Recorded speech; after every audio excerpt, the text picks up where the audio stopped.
Really sorry for the inconvenience. నేను ఇప్పుడే మాధవ్కి కాల్ చేసి చెక్ చేసి చెప్తాం. Please wait. Please make it fast. త్వరగా చేయండి. నాకు చాలా మోడల్ షూట్స్ ఉన్నాయి, చాలా ప్రమోషన్స్ ఉన్నాయి. దీనికోసం ఇంత టైం నేను ఇక్కడ వెయిట్ చేయలేను.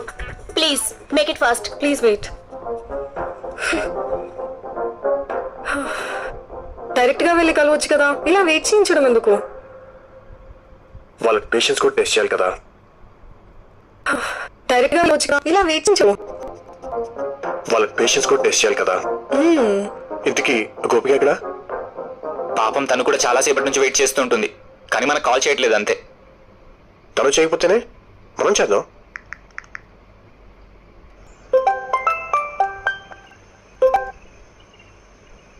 సారీ గోపిక, నిన్ను చాలా సేపు వేసి. పర్లేదు, నేనే ఇంకొక 1 hour చూసి మీకు కాల్ చేద్దాం అనుకున్నా.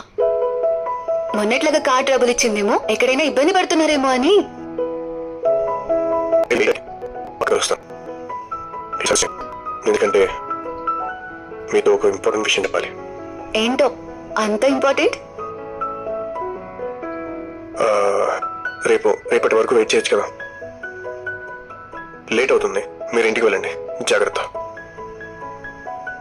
ఓకే.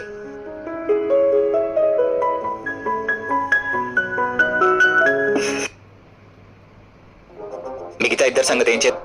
కూడా ఫోన్ చేద్దాం.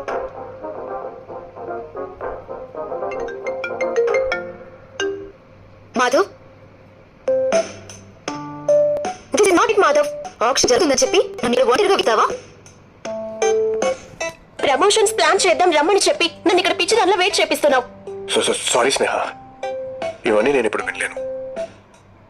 రేపు నేను పక్కా కలుస్తాను. మొత్తం అక్కడ మాట్లాడుకుందాం. నీకు ఒక ఇంపార్టెంట్ విషయం చెప్పాలి. 6:30 ఓకే కదా? 7:30 కైనా నాతో మాట్లాడడానికి అంత ఇంపార్టెంట్ విషయం ఏముంది?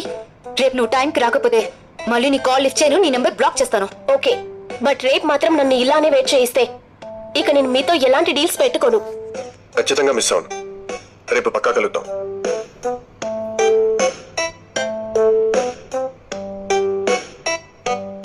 అసలు నీ ప్లాన్ ఏంటి మావా? నువ్వు కూడా వెయిట్ చేయలేవా? పేషెన్స్ లేదా సార్?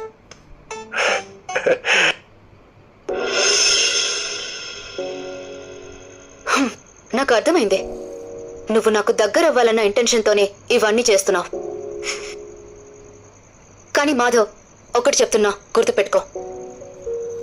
నాలాంటి అమ్మాయికి దగ్గర అవ్వాలనుకోవడం, అందని ఆకాశానికి నిచ్చెన వేయాలనుకోవడం ఒకటే. అసలు నీ స్టేటస్ ఏంటి, నా స్టేటస్ ఏంటి?